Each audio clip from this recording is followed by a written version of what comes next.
So we're at the end of Piper's 12th birthday. We have opened all the presents. We have eaten whatever it was that she wanted us to have. We did a small thing as a family, and we got done and said, well, did you have a good birthday? And she said, yes, it was great. She said, and I'm so excited. Oh, well, normally after the birthday's over, there's sort of that letdown. What are you excited about? I'm so excited for my 13th birthday.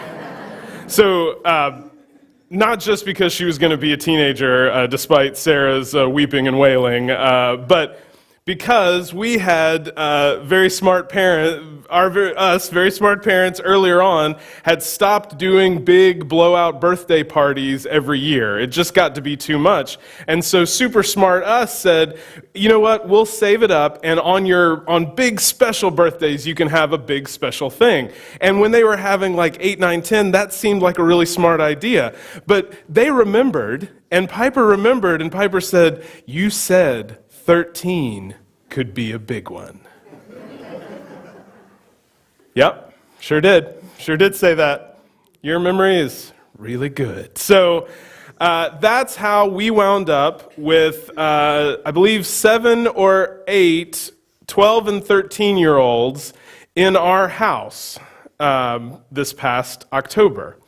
And it was what Piper decided was, because we went through all the things. Do you want to go to the bounce house trampoline park place? Oh, that's a lot of money. Nope, I don't want to do that. Okay, good. All right, do you want to go do this? Oh, that's a lot of money too. No, I don't want that. And so we went through thing after thing after thing until finally she was like, you know what? I think I want to do something at our house. Yes, you do, sweet girl. That's a great idea. Thinking about the money involved, not thinking about, that means there's going to be 7 or 8 12 and 13-year-old girls at our house for multiple hours, for what Piper decided would be a painting party. And so it went fine, and after a while, the painting got done, and they still were just so ramped up with energy that Sarah said, you know what, you're going outside, and you're just going to run around. And they all went, yay! And so they're all out in the front of our townhouse, running around, and the most hilarious thing is that my next-door neighbor came out because of the noise, and he had this look of sort of amusement on his face, like, so you're having a party, huh? Now, I don't know why he was amused, because he has 2 preschool girls. And I said, it's not just a party for me, it's a vision of your future. He stopped smiling and went back inside. I don't know why. But we got the party done, and Sarah said it should have been a sign that when the parents pulled up, they didn't really wait to meet me. They just shoved their kid out and kept going. But once all the kids had gone home, and we were sort of talking it through. Oh, and I walk back inside the house while all the girls are outside, and Andy, who has been hiding in his room, comes downstairs and looks at the aftermath. And he doesn't even realize I'm there, and he's standing like this. And I walk up the steps, and I hear him say, "What is this mess?" And then for the next few hours, he kept finding paint in other places and felt the need to announce it. And there's paint in this room too. How were they even painting in here? I said, I know, bud. I know. I can't believe it.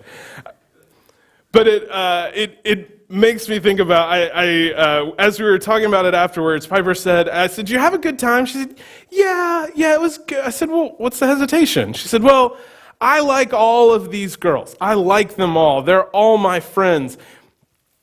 I didn't think about how difficult it would be to have them all together because they don't all like each other.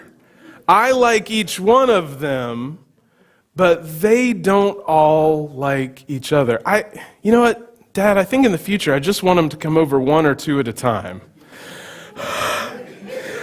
Whatever you want, sweet girl. That's I think that's a wise choice. So, but I was reminded of that as we're gearing up today, because we are starting my favorite sermon series that we do every year, and the series is called We Are CPBC. And the idea behind this series is that there's a list of practices, ideas, tenets that are a part of who we are. Maybe you have grown up in this church and been in this church for a long, long time, and you've not been to very many others. But I would think for most of us, we have some experience at other churches, and yet you keep coming back here. And I think one of the reasons that you come back here is probably the same reason I come back here. There's something special and different about College Parkway. There's something unique about us. And this is not a series where we pat ourselves on the back and say, gosh, we're so lucky to just be us, you guys. That is not what we are doing. But what we are doing is naming that there is something special, that those who have come before and prayed faithfully and served and given and shaped and created who College Parkway is, our inheritance of that requires us to name what is special and to fight for what is special about our church. So, this is both naming what is special, but also the promise and understanding that we have to keep fighting for this in order for it to remain what we want it to be. So normally we do 5. We've added one this year, and we'll talk about that in a few weeks. But we start every single time of all of these statements of things that we do, we always start with through the love of Jesus. And the reason we start that is because it's not under our own power, it's not under our own ability. It is through the love of Jesus, ... and then we'll fill in what it is. So today, what we are talking about is through the love of Jesus, we unite under Christ.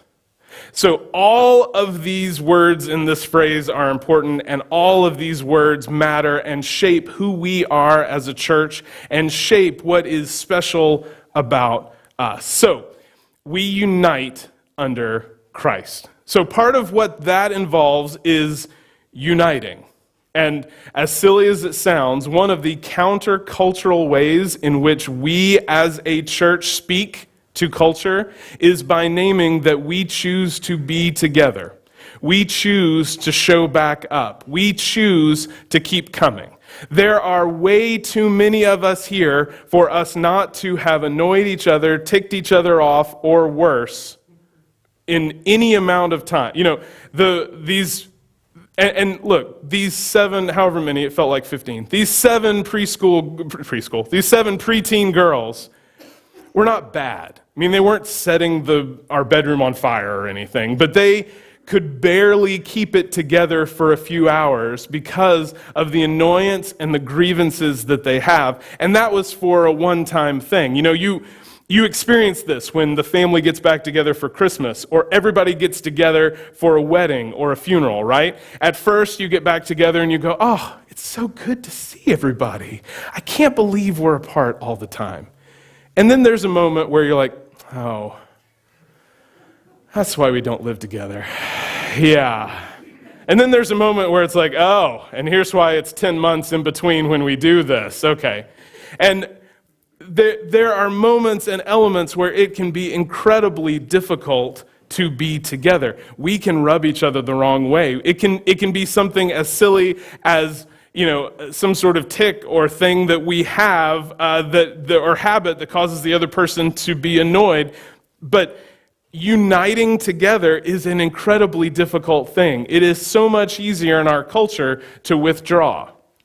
Something happens that I don't like, and I withdraw. Something happens in this situation I don't like, and I just withdraw. And I remove myself. And you can create a sheltered cocoon of only the music you like, with only the things you want coming exactly to you, without you having to do anything else and interact with any of those smelly, messy, ugly other people. But that's not what real life is like. That's not what God calls us to. So one of the gifts of church, as silly as it sounds, is that we show up and we worship week after week with people who annoy us. We don't... I mean it. I'm serious. We Because it's one thing to go, oh, fill in the name, whatever name. I can't believe they're back. Ugh. It's one thing to do that and then bail. It's another thing to show back up.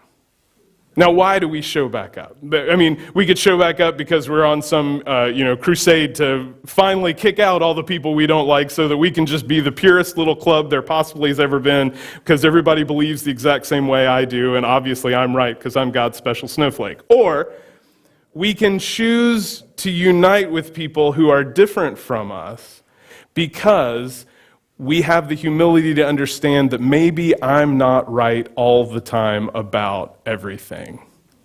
Maybe there is something and some way that we together can be better than we can be apart. So we don't just unite for the sake of uniting. Because, look, mobs unite. They have a common cause, and they are all on the same page of causing destruction. We don't want to unite in that way. We want to unite under Christ. We want to unite not because we all vote the same way, not because we all listen to the same preachers, not because we all root for the same teams. We unite because we believe that Jesus is at work in the world, and the God who is working in me is the same God who is working in you, and when we come together, we are able to work and combine our efforts in a way that is way more powerful and effective and far-reaching than when I try and do it on my own little island and you try and do it on your own little island. If God has brought you here and God is calling you to be here, you have a responsibility to show up with your giftedness and your good. But you also have a responsibility not just to show up, but a responsibility also to shut up at times and listen to others. That you show up, but you also don't just show up and demand that everything goes your way because you are God's special gift. That is not what uniting looks like. What uniting looks like is that we come together under Christ. We trust that God is leading and guiding us, and we don't do it through our own power. So let's pick back up what Bob read, and Bob and Dale are 100% right.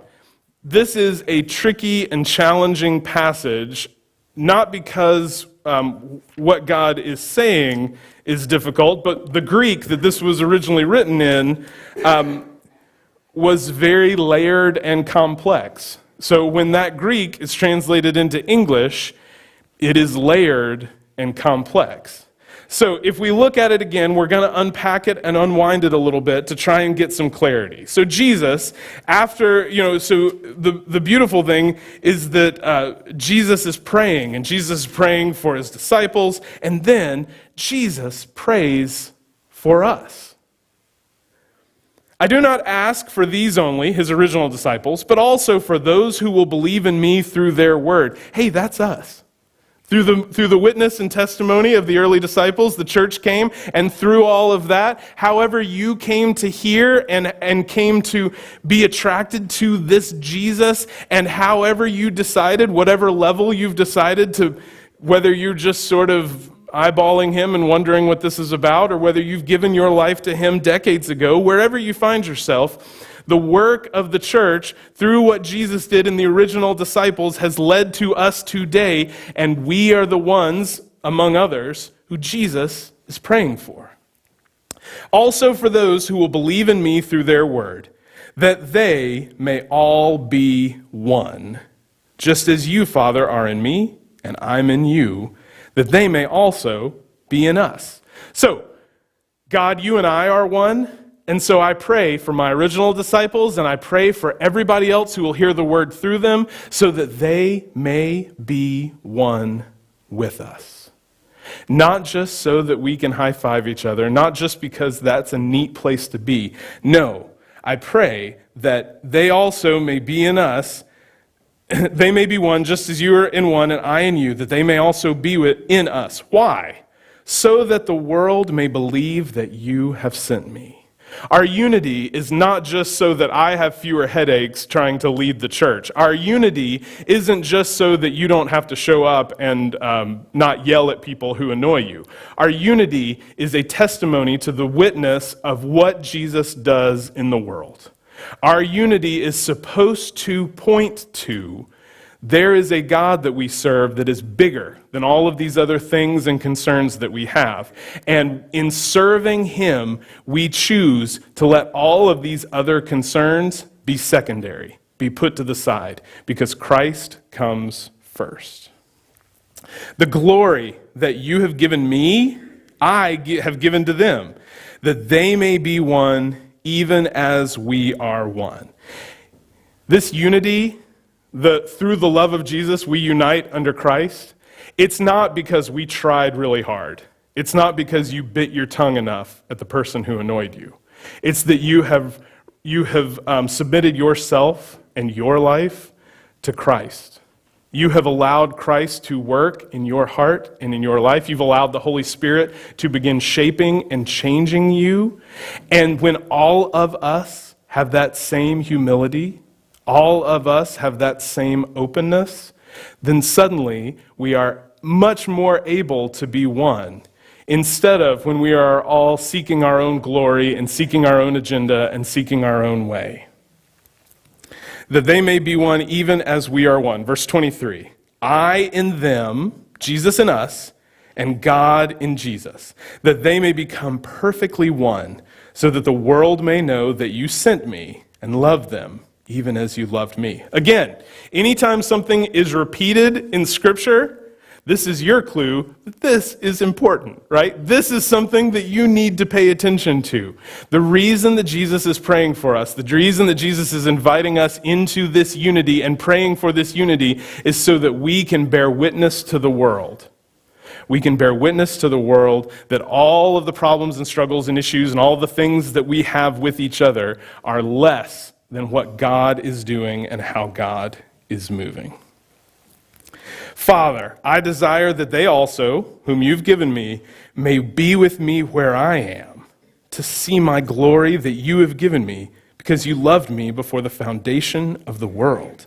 So not only do I hope, it's not just, hey, good luck in your mission out there. I'm with you. We're all rooting for you. Jesus' desire is for us to be one with him, and Jesus' desire is for us to be one with him, right? It's not just for us to feel connected in one, it's for us to abide with him forever. O righteous Father, even though the world does not know you, I know you, and these know that you have sent me. I made known to them your name. Jesus revealed who God truly was. And I will continue to make it known, that the love with which you have loved me may be in them. So the love that God has given Jesus comes to us as well, and I, Jesus, in them. Jesus' desire is for us not just to be good, not just for us to be united so that we're not squabbling about the color of the paint or, what we should do in the fellowship hall or any of that kind of stuff. Jesus' desire is for us to be united so that we can bear witness to a fractured, hurting, warring world that there is something different. Now, does this mean that we give, do we seek unity at the sake of giving up all the things we believe and the things we hold? No, obviously not.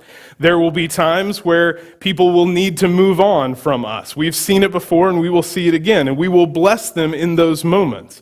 But the responsibility for what we are called to do is to serve and to hold up College Parkway as a place where we don't apologize for what we believe, but we work together to seek the good of God's kingdom and seek the good of the world by not letting the annoyances, the differences, and the struggles that we face become the focus.